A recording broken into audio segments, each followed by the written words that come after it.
Hi guys, welcome back on my YouTube channel. On this video, papakita ko naman sa inyo at i-share ko naman kung paano mag-cash in sa Xnest gamit ang PayMaya. Pero karakter, bago tayo magsimula, kung bago ka lang sa aking YouTube channel, bakit pwede naman pakiclick yung subscribe.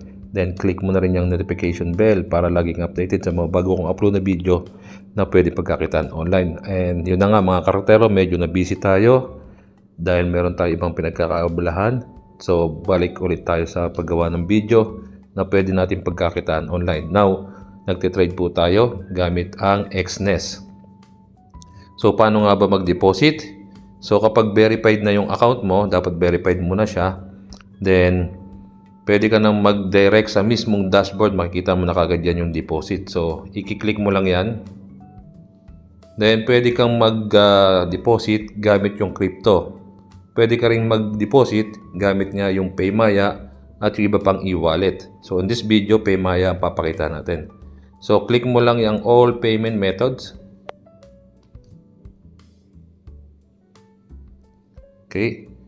So as you see, ito yung mga crypto na pwede mong gamitin pang deposit. So meron din yung GCash.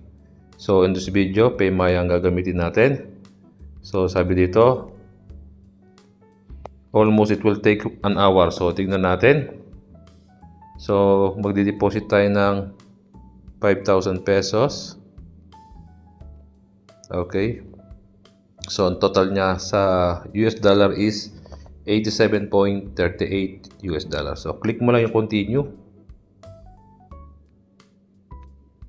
Okay, then click mo lang yung confirm. So dito guys, ilalagin nyo yung inyong PayMaya. So don't worry, hindi naman nila yan isi-save yung password mo dyan. So click mo lang yung Pay Now.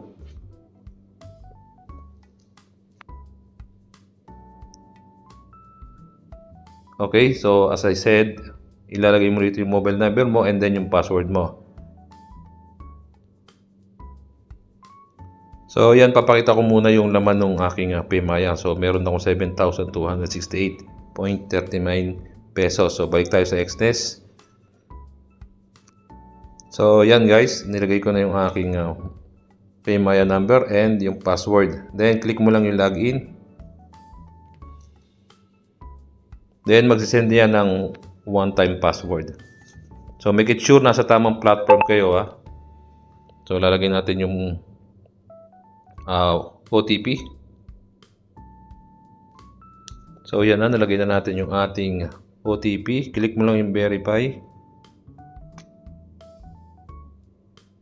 So dito rin lalabas din yung available balance ng PayMaya mo. Yan yung pinakita ko sa inyo kaninang balance niya. So click mo lang yung confirm to pay. So payment successful na siya. So close lang natin yan, pwede natin close yan. So nakapag-deposit na kagad tayo, ganun kadali gamit ang PayMaya. So ganun lang guys, and kung gusto niyo matuto sa mga trading, marami tayong mga sinusundang mga YouTuber din, nandiyan si Tito Vlogs at marami pang iba. So aralin nyo rin bago nyo pasukin ito. So hindi ito easy money, kumbaga. So may risk dito, so kaya I highly suggest na bago nyo pasukin itong pagtitrade, pag-aralan nyo munang maigi. Okay? So yun lang. Thank you so much for watching. See you on my next video. Goodbye.